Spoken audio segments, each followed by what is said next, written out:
More ancient history jewelry stories. It is Tiara Tuesday, and because this month's deep dive series is on the early history of Tiffany Co, I thought it was a good opportunity to talk about some of their tiaras.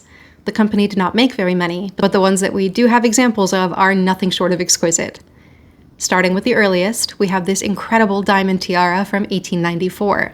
This was made for George Kemp, who was a millionaire who made his money in the pharmaceutical industry. He commissioned this as a wedding gift for his daughter Julia. This is very typical of late Victorian styles. Very grand, very ornate. This next piece is technically not a tiara, it is a comb, but we cover all manner of head jewelry here on Tiara Tuesdays.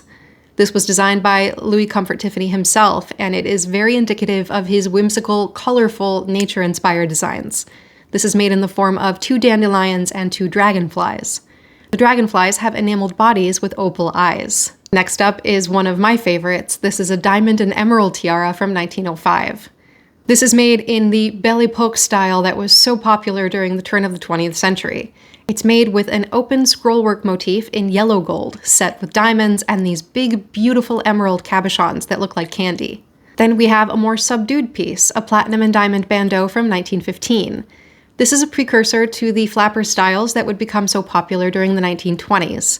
This was made in an openwork geometric style, and it could have been worn on top of the head or across the forehead. Last, we have a piece that we don't actually have a physical example of, just a photo and a sketch. This was made by Paulding Farnham in 1900.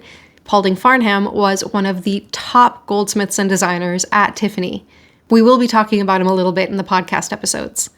We only have a sepia photograph of this tiara, so it's impossible to know what those stones might have been, if they were stones at all.